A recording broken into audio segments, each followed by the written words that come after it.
We're going to have Joshua Cho on green-white tokens at 8-1, playing against Kellen Pastore on green-black Delirium at 8-1. And this should be a pretty interesting matchup. You know, both decks have access to a fair amount of card advantage. They are both two-color decks, so they're going to be about the same speed. I think Kellen's going to be a little faster, and I think he does want to be the aggressor. Josh has access to more flyers and more tokens and more planeswalkers. So Josh kind of just wants to play defensive and get in a board stall where those planeswalkers can really profit. And Kellen wants to sort of keep the board clear, force a lot of trades. When they're both low on resources, Kellen will probably be favored. But when we're high on resources, Josh will probably be favored.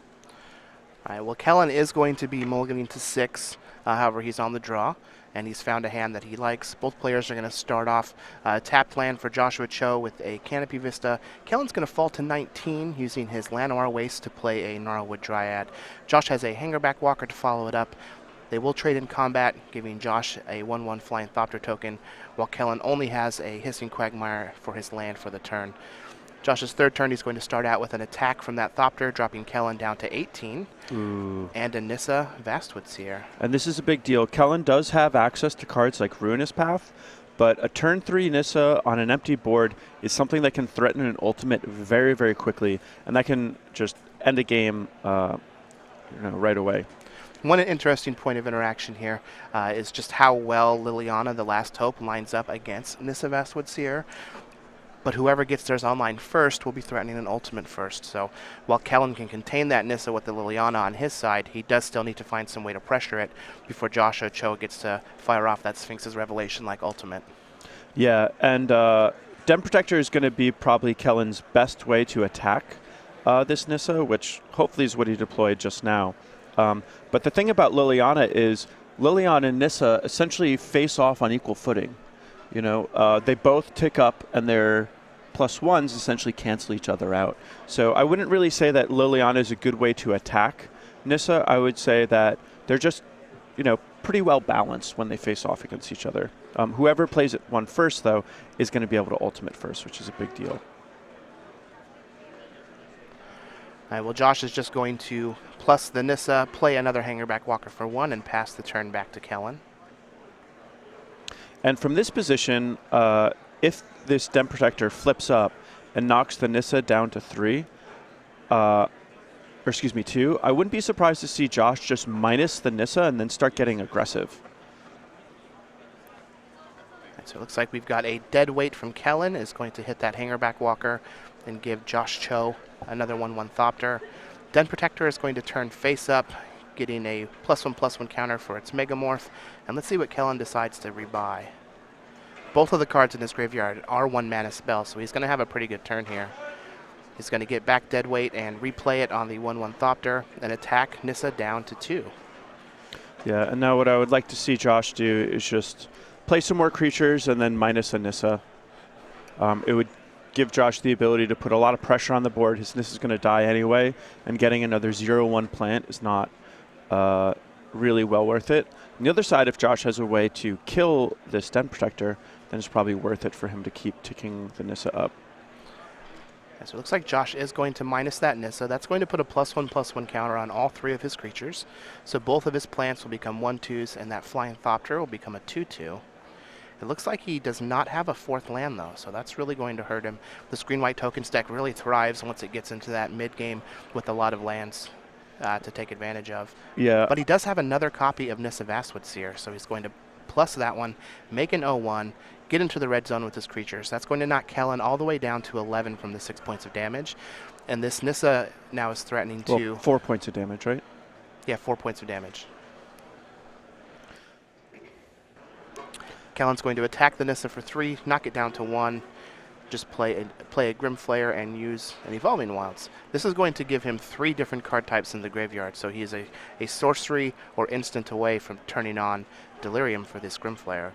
Yeah, and Josh missing land drops is going to be pretty unfortunate. His deck doesn't really get powerful until it starts hitting 4 and 5 mana. The one nice thing that he's doing here, though, is he's setting up a race where Kellen has to attack Josh's Planeswalkers, but Josh is able to just attack Kellen. This is one of those unique angles that this green-white token deck can take.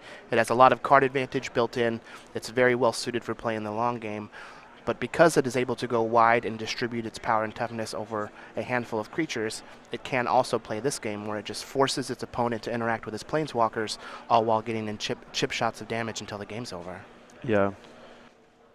That said, the lack of land drops is really hurting Josh. He could also use a card like Dramoka's Command. He has access to 4 Dramoka's Commands and 2 Declaration Stones.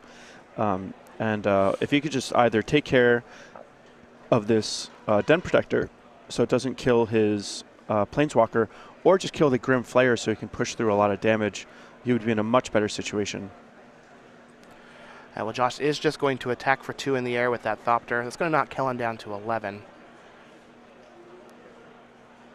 Here we have a Ruinous Path from Kellen is going to take out the Sylvan Advocate, and that's going to turn on Delirium. So Kellen now is attacking with a 3/2 Den Protector and a beefed up 4/4 Grimflayer. So it sounds like he's been working out at that Tarmo Gym. Mm-hmm. Tarmo Gym is serious.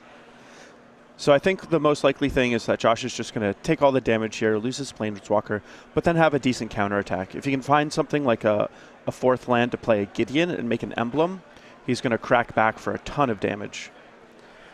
Kellen is now going to be able to look at the top 3 cards of his library, and then he can put any number back on top or into his graveyard. This is really nice for this Green-Black Delirium deck, as he's able to mill cards like Deathmist Raptor that we see there in those 3 cards that he ships. But it also gets him closer to something like Ishkana Graft Widow, which will work out very well here for stabilizing the board and allowing his Den Protector to keep pushing damage, since it has that pseudo-unblockability in this game state. Yeah.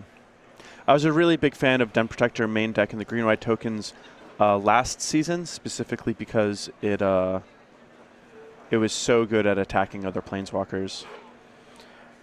Well, Josh did fall to 16 on that attack. He does have a counterattack here with that Thopter and 2 plants. That's going to knock Kellen down to 7, but he is going to be able to untap here, get a fresh card off the top since he milled 3 cards with that Grimflayer. And now we get to see if he's going to be a little defensive or just jump right back into that red zone. He's attacking with a 4/4 Grimflayer and that 3/2 Den Protector. Yeah, I'm a little concerned. Kellen might just get Dido a crackback. That said, he knows that Josh is having some mana difficulties. He knows Josh has a lot of powerful plays, particularly at 5 mana when he has access to another white. So on the one hand, I like that Kellen is trying to seize the initiative and take advantage of Josh's draw being a little lackluster in this game. But it is certainly a little scary for him. If Josh can hit another white source and emblem a Gideon or find another Nissa that can minus, things can get real bad for him. Well, Josh is going to take all the damage, fall down to 9. Kellen's going to bin 2 cards off of the top with that Grimflayer trigger and put 1 back and pass the turn back to Josh. Is this a white source? It is not a white source, so he is not able to deploy one of those Gideons that he has in his hand. He is going to attack through with a Sylvan Advocate, 2 plants that have counters on it, and a Thopter token.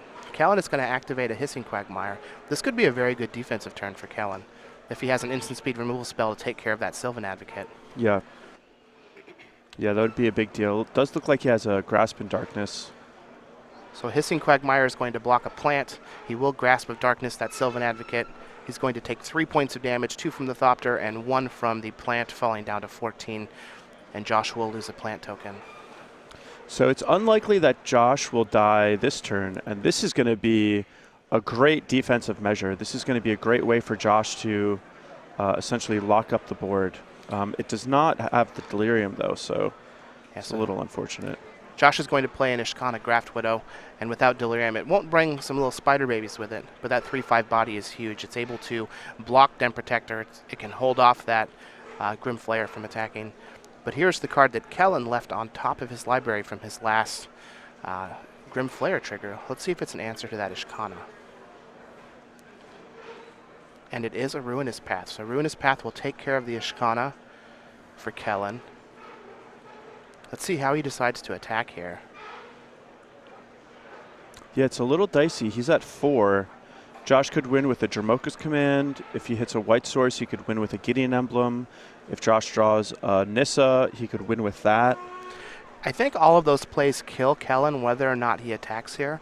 So maybe his best chance is just to attack and hope to fade those cards anyway. Yeah. Looks like that's what he's going to do. Kellen's going to put that Den Protector and the souped up Grimflayer into the red zone. Let's see if Josh wants to chump and soak up some damage here. With Grimflayer having trample, Yeah. it's really not a great card that you want to be chump blocking, since he's going to get that trigger anyways. Yeah, you can always just chump block a trampler later.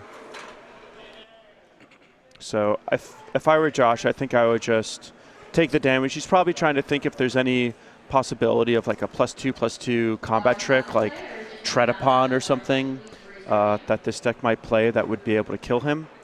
But I think Josh will probably just take it. Josh is going to take his time here while he makes his decision. Lots of things to weigh on. Maybe he's just calculating his odds of drawing a white source to win the game next turn with one of those Gideons that's in his hand. Yep. The other thing, too, is if he hits like a white source and draws and has access to an Avacyn, then those plants can soak up the damage and not die. So, right. Well, Josh is going to take all of the damage. He's going to fall down to 2. Kellen is going to get a trigger from that Grimflayer. He gets to look at the top 3, and he likes them all, so he's just going to rearrange the order and put him back. And Kellen probably knows that this game is going to end on Josh's turn or Kellen's turn, one way or the other. It looks like Josh picked up what appeared to be a forest, so that's not going to get it done. He will be able to attack Kellen down to 1, but that's 1 is not 0, and he will lose on the attack back. So Kellen Pastore is going to fade a white source and pick up the first game here in this match, Green-Black Delirium versus Green-White Tokens. Let's take a look at the player sideboard so we can figure out what exactly they're going to do. So from Kellen's side, we have 2 copies of Kalida's Trader of Get, 3 Aerial Volley, 2 Languish, 1 Ishkana Graft Widow, 1 Den Protector, 2 Duress, and 4 Transgress the Mind. How do you think Kellen's going to sideboard? So the cards that I think Kellen wants to attack Josh's Planeswalkers. So I like the Den Protector, and I also like the discard. Transgress of the Mind not only can it hit the Planeswalkers, can also hit Avacyn and Ishkana. So the cards that I really like. I don't actually like Languish. I don't think it's actually that great of an answer to the tokens, especially because Kellen has a bunch of creatures on his side of the board that he wants to be able to attack with. Now on Josh's side, we have 3 Aerial Volley, 2 Nissa Vastwood Seer, 2 Den Protector, 2 Evolutionary Leap, 2 Tragic Arrogance, 2 Quarantine Field, and 2 Linvala the Preserver. That is a lot of powerful cards. Andy, how do you think he's going to sideboard? So I think Josh just wants to be able to play good defense. So I think that the Tragic Arrogance, the Quarantine Field, and the Linvala are definitely going to come in. If he feels like he needs more card advantage, he can add Den Protector to his deck. But having Den Protectors, it's basically a 5-mana spell, and he can't make his deck too clunky. He already has a lot of raw power, so I wouldn't be surprised if he brings in Den Protector, but I don't think he will. What do you think about Nissa Vastwood Seer just as a way to, help solidify hitting your land drops? Yeah, so when I play this deck, I play 1 Nissa Vastwood Seer in the main with 25 lands, and I like it quite a bit. If he has it in the sideboard, I'm not, I'm not exactly sure the reasoning for that, because I think it's just better in the main deck. He might bring it in to go along with his Linvala, but I think that he kind of wants a lot of his 2 and 3 mana spells, so he's probably just going to trim his top end for better top end. I don't think he actually has the space in the middle area to make changes. Well, that makes a lot of sense. For those of you who are watching, we definitely appreciate you spending your weekend here with us. And I do want to remind you that coming up later on today, we will be going into our top 8, and all of our Twitch subscribers do get to vote for the quarterfinal match that we will be showing. So make sure you subscribe there to the SCG Live Twitch channel. Exclusive subscriber-only chat, so you will be able to share your opinions during the matches. You also get to decide on the quarterfinals, get a custom emoticon and badge, and it's only $4.99 per month. Twitch.tv/SCG Live. Go ahead and join that feature match area. One thing that's interesting about Josh's build is this Green-White Tokens deck, the mana can be a little bad sometimes. He usually tries to leverage Oath of Nissa to sort of fix that, because it has the 2 Westvale Abbeys, and there's not that many Green-White dual lands. Josh, though, is actually playing Evolving Wilds, and he's playing no Westvale Abbeys. So Josh has probably better mana than any other Green-White Tokens list that I've ever seen. And it kind of sucks to see him get stuck on 1 white mana that game. Yeah, unfortunately, that's just one of Yeah, the that's just the way things Magic that we have to goes, deal yeah. with. He does only have 3 fortified village, Yeah. so the evolving Yeah, but wilds he's got help make up for 4 that. evolving wilds, so. Yeah, long gone are the days of 12 fetch lands and a bunch of battle lands to just have all of your colors all the time on time. Yeah. Now we get to play evolving wilds, Mhm. which really hasn't been a staple since the old time spiral days. Yep. This is a matchup, though, where a flipped Westvale Abbey would be just unbeatable. There's nothing that this green-black Delirium deck could do against a flipped Westvale Abbey. Like, it would have to double Grasp of Darkness. Wow. Which is pretty hard for them to do. Well, we also just got word that it sounds like Rudy was able to beat Chris Anderson and move on to 10-0. So he is still undefeated in this tournament. Yeah, Rudy's on a roll with his Black-White Angels deck. Rudy. Looking to put up some good results and grab some points and try and climb up into that top 32 and get himself a bye. Yeah. That was a quick match, too. That was a quick match. Much quicker than I expected. Yeah, I wonder if the... they both play fairly quickly, though. Yeah, they do play fairly quickly, but that was really fast. I mean, that was 16 minutes to finish a match. Yeah, real fast. I wonder if Granderson just had, like, mana problems or something. He's real good. That's the only way he would lose. Yeah. I'm not biased. I swear. All right. So, heading into Game 2 here, Josh Cho is going to be on the play. He's going to start off by sacrificing his Evolving Wilds to go get a basic Plains. Going to get that out of the way now. Step 1, now we just need 1 more so we can cast all of our spells. Yep. He's got the new full art. I believe those are Battle for Zendikar lands. Either Battle or Original Zendikar. Well, they're definitely not original. They look so similar. I can tell the difference. It's definitely not original. Then it would have to be Battle for Zendikar, yeah? Tweet at me if I'm wrong, but I'm never wrong. All right, well, here's the Sylvan Advocate on turn 2 from Josh. Let's see if Kellen has a way to interact. He is just going to deploy a Grimflayer of his own and pass the turn back. And so that turn, I believe Kellen also had access to a Grasp in Darkness, but Kellen's main goal here is to get some pressure on. So often with aggro decks, it's more important to get your threats online before you start trying to answer things. And I really like Kellen making the decision to play his threat before he plays an answer. Plus, there's still some time before the Sylvan Advocate grows out of range of a Grasp of Darkness. So he's safely able to deploy his threats and save the removal spell. Well, there is a risk. Josh could have a Dramoka's Command, which would be put Kellen in a difficult position and start putting Josh ahead in a race. But I think that's just something that Kellen accepts. Well, Oath of Nissa for Josh is going to find a basic forest. He will play that for the turn, and let's see if he has another spell to add to the board. He does. He has an Evolutionary Leap. And it also looks like Josh has the Den Protector. So if Josh is raising his curve and looking to go this far into like a more mid-range battle, I wouldn't be surprised to see if he also brought in the Nissa Vastwood Seers. I like keeping things a bit more lean, but it looks like he's full-on endgame. All right, well, Kellen is going to fall to 17, casting that Grasp of Darkness to kill the Sylvan Advocate. He's going to attack Josh down to 18 with his Grimflayer and get a trigger. It looks like he's going to put a couple cards into his graveyard and then 1 back on top. On Josh's turn, he's just going to use a Quarantine Field, X = 1, to take care of that Grimflayer. Kellen's just going to fire back with a Deathmist Raptor and a Hissing Quagmire tapped and send the turn back to Josh. And getting rid of that Grimflayer is pretty valuable because not only is it generating a lot of value by filtering Kellen's draws, filling up his graveyard, but also Josh can't just block it and then sacrifice the blocker to Evolutionary Leap because the Trample is just going to run over. Trample. I thought that Trample was a very interesting design element to that card, but the more that I play with it, the more I think it's real sweet. Yeah, I think the card would be kind of bad if it didn't have Trample. But because it does have Trample, it's quite good. All right, so Josh is just going to play another land for his turn and a face-down Den Protector. He does have 2 lands available to flip it up if he needs to. Wow, and Kellen brought in Kalitas.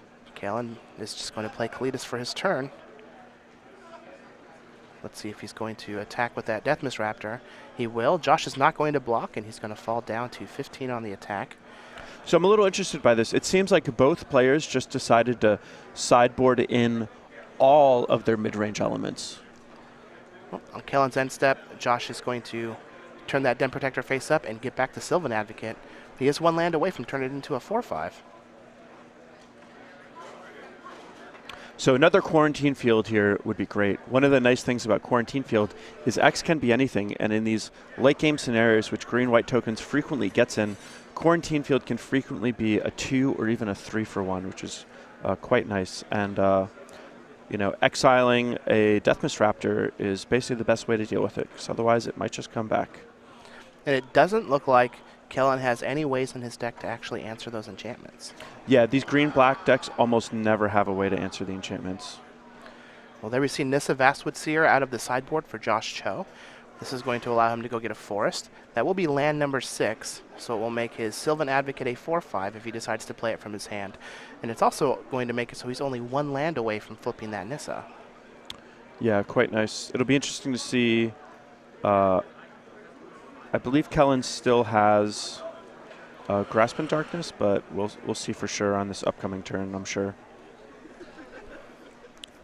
Well, there is that Sylvan Advocate for Josh, and he's just going to pass the turn back. See if Kellen has any way to interact with this massive board that Joshua Cho is building on his side. Deathmist Raptor is just going to come in for 3. Josh will decline blocking and fall down to 12.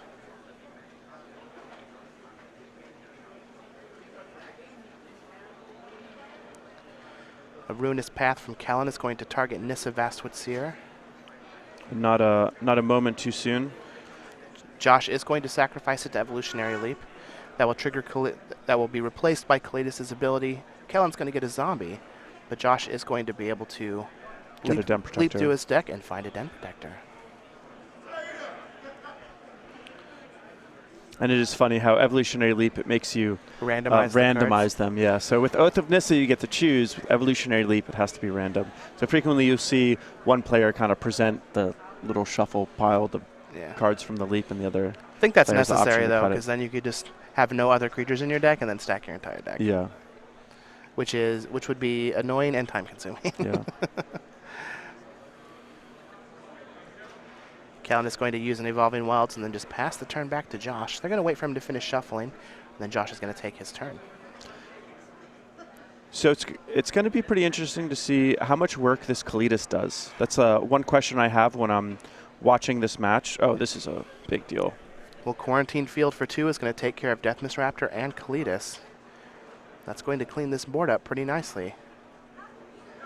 And now Josh has this Den Protector that can't be blocked by the zombie and a 4/5 Sylvan Advocate that's going to crash in for 7 points of damage. Yeah, and this is part of the reason why I don't like Kellen bringing in the Kalidas. I don't think he's advantaged in a long mid-range battle, especially if Josh is bringing in all of his mid-range elements. So Kellen can do some shenanigans with like Den Protector, getting some value in Kalidas, but it's not nearly as possible as what Josh can do in the mid and late game.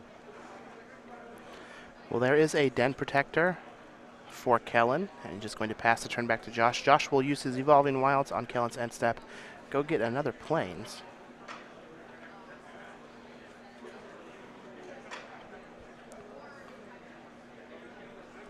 And at this point, Josh is just firing off on all cylinders. Not only is he doing a lot of things on his side of the board, he's also effectively disrupted Kellen's side of the board. Josh is ahead on life, ahead on cards, ahead on the board.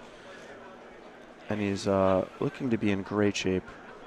It looks like Josh just picked up a copy of Hangerback Walker, which works very well with Evolutionary Leap. Oh, yeah. Especially with this much mana. All right, he's going to send his creatures into the red zone, both Den Protector and Sylvan Advocate.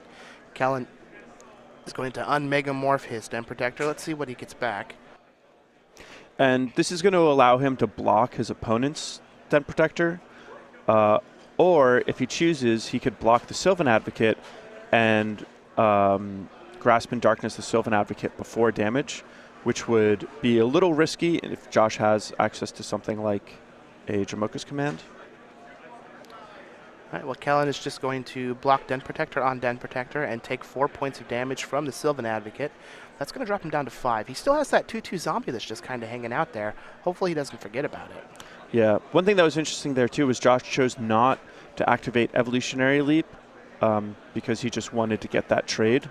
But he could have just left the Den Protector of Kellen's on the board and just cycle that Den Protector to get just a more powerful card. He definitely could have done that.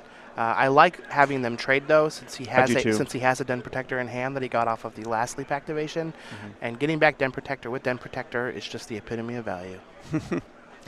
It's very mana expensive value, but it is value. Right, Hangerback Walker for 3 is going to come down on Josh's side. He still has that 1 mana available to cash that Hangerback Walker in for 3 1/1 flyers if he needs to. And with Kellen only being at 5, that seems like a good plan.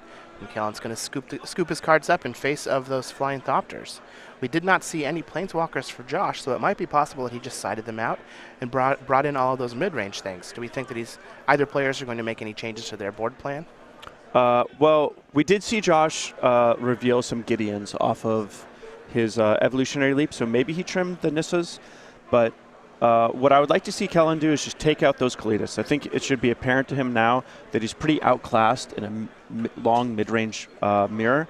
So I like just keeping his deck aggressive, trying to use discard to create an opening and cut off Josh's ways of catching back up if he falls behind, like Transgress the Mind on Avacyn, Ishkana, or Tragic Arrogance is going to help Kellen win the game a lot more than Aklitas. What's really interesting is that we saw every card that Josh played that game, and it was many, many different cards. Not a single one was hit by Transgress the Mind.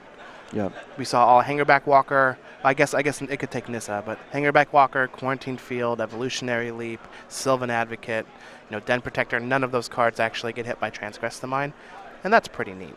Yeah, that's certainly one of the reasons I really like playing Quarantine Field in my deck, is it doesn't get hit by Transgress the Mind. But from playing green-white tokens a lot, I can tell you no matter how you sideboard, Transgress the Mind always has the potential to get your best cards.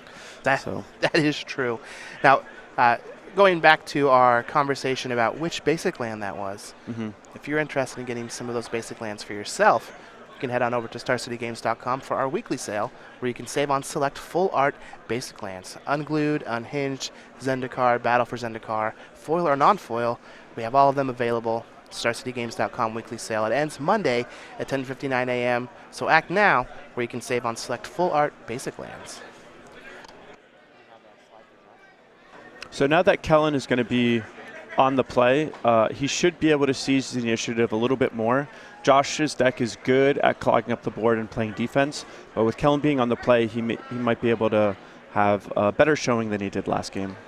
Now, I know that Josh is very good friends with Jerry Thompson. Yep. And Jerry played green-white this weekend. Yep. Todd also played Jerry's green-white list, and neither of them did very well. But I don't have confirmation, but I would be, I would guess that willing Josh to is say on that a Josh is similar also list or playing the same list that Jerry is. So it's interesting to see one player can go 8-1, and then two players can just go like 1-2, 2-2, 2-3 drop. But this really looks like a very Jerry Thompson style deck. I know that he is very high on siding out a lot of the Planeswalker elements of this green-white tokens deck into a more controlling role, like he did in his 16-0 or his 15-0 run, a few months ago. And I think it does have a lot of merit. But you have to be dedicated to the cause. Like this is not a type of sideboard plan where you can just kind of falter or go halfway and then try. Oh, well, I want to keep some of my Gideons and Nissas. Like you really just have to trust in the Jerry and decide to go with that sideboard plan. Yeah, well, I like Jerry and Josh a lot. They're both really smart people, but I like my deck and my sideboarding plans a lot better. But that's the beautiful thing about Magic, is it's just so intricate, it's so in-depth. You can find great players who are sometimes even playing the same deck and having differing opinions, because it's just so in-depth. There's so many options, and frequently you may be doing wildly different things, but when it comes down to your raw win ratio, you're just splitting hairs. Yeah, and it also just comes down to different variables. Right. Your preferred list might be better against X potential meta, whereas this preferred list is better against Y potential meta, and there's just so many variables involved. It just comes down to having a plan is better than not having a plan. Yeah, even if it's one that somebody doesn't think is correct. Right. You always need to have a plan. All right, so as we head into game 3 here, Kellen is going to be on the play, and first on the board, he's going to have a couple basic lands and a Sylvan Advocate. Josh is going to use Evolving Wilds on Kellen's end step, go find a copy of Forest. Let's see if he has a 2-drop to keep up with the tempo that Kellen is presenting here. So one of Josh's 2-drops is Evolutionary Leap, and I would really like to see a creature instead.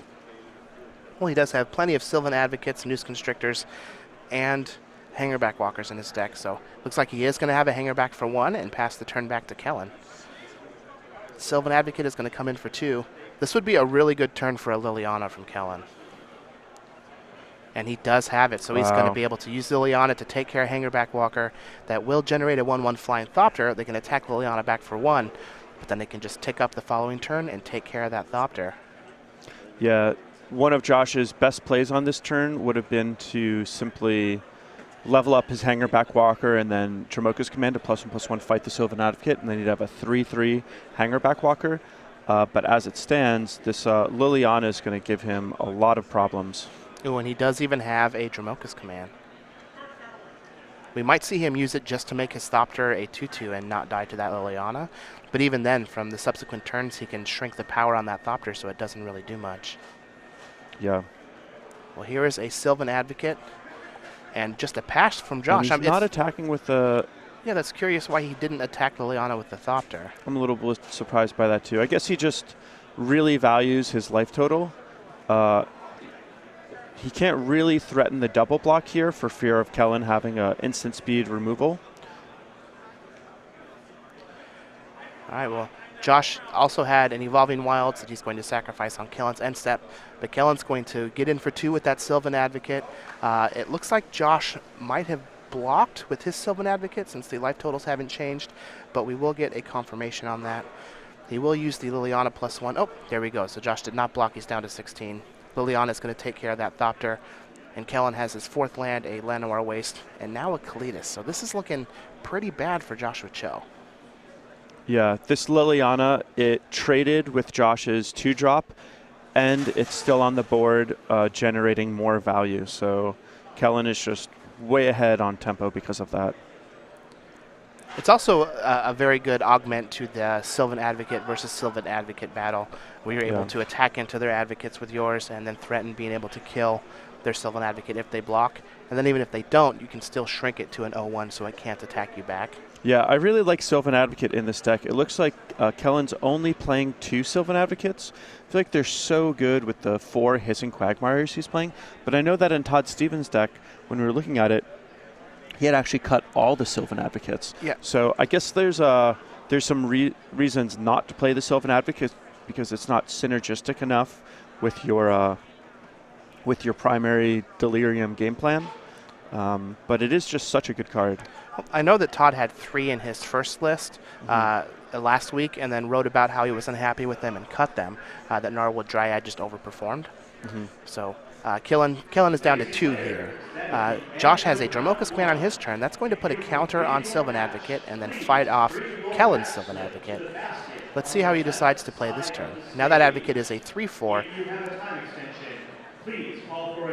And this is still great vulnerable to grasp. Yeah, and this is great from Kellen because a lot of times Kellen would have to be afraid of Josh having another Dromoka's Command to just put a +1/+1 counter on Josh's Sylvan Advocate to make it 5 toughness.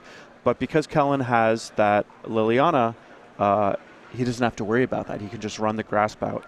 So Grasp is going to take care of Sylvan Advocate. Kellen will get a 2/2 zombie from Kalitas. A -2 from Liliana is going to put a couple cards in Kellen's graveyard, and he's going to get back that Sylvan Advocate, playing Evolving Wilds for the turn. He's going to crack it and then pass the turn back to Josh after finding a swamp. And this is where Josh wants to do something like end of turn, Avacyn, untap Tragic Arrogance, or something really powerful like that to catch up. This play, while Gideon is great, it's not going to be particularly great on this board, and Josh really needs one of those big catch-up spells soon. So Josh does have a Gideon ally of Zendikar. That's going to come along with it a 2/2 Knight ally token. But Kellen is really, really poised here to take over this game. Another way that Josh can catch up is if this Gideon dies, I believe he will have Delirium, and he could play one of his own Ishkanas to try to stabilize the board. While Ishkana will do a good job of stabilizing the board, it won't actually do a lot in the face of engine cards like Kalidas and Liliana. All right, so it looks like Kellen is going to +1 the Liliana. He's going to use a Ruinous Path on Josh's 2/2 Knight ally. And I believe we're going to send 5 at Josh, dropping him down to 8 and putting Kellen up to 26, and that Sylvan Advocate is going to kill the Gideon.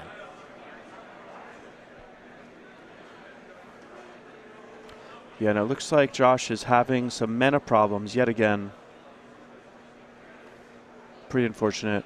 The Green White tokens and the Bant Company deck are both similar in the sense that the easiest way to lose is to just miss your land drops. I know I've tested versions where I played 26 lands and a main deck Nissa Vastwood Seer to try to make sure that that never happened. For me, I found the place that I like is 25 lands plus 1 Nissa Vastwood Seer, but you know, it's still, no matter how many lands you play, sometimes you just fall behind on your land drops. Yeah, looks like Josh is on 26. He does not have that Nissa in the main. He does have the 2 from the sideboard that we assume that he brought in.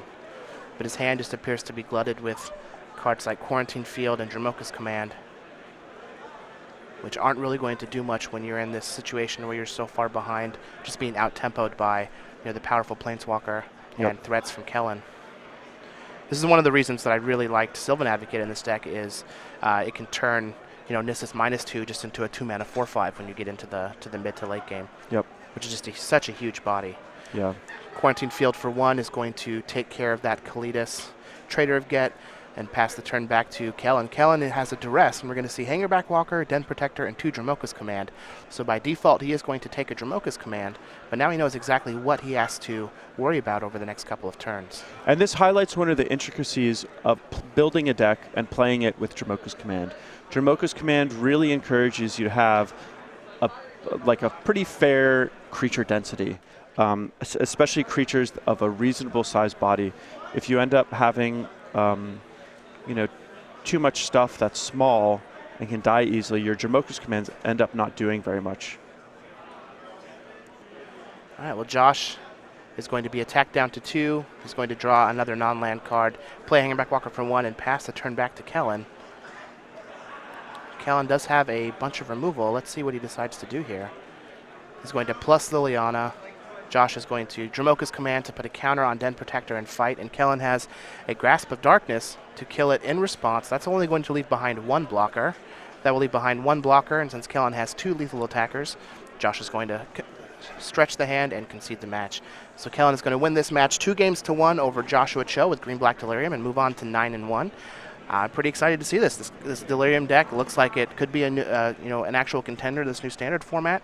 And as it continues to get worked on and evolved, it might actually end up being a deck that surprises some people at the Pro Tour next weekend.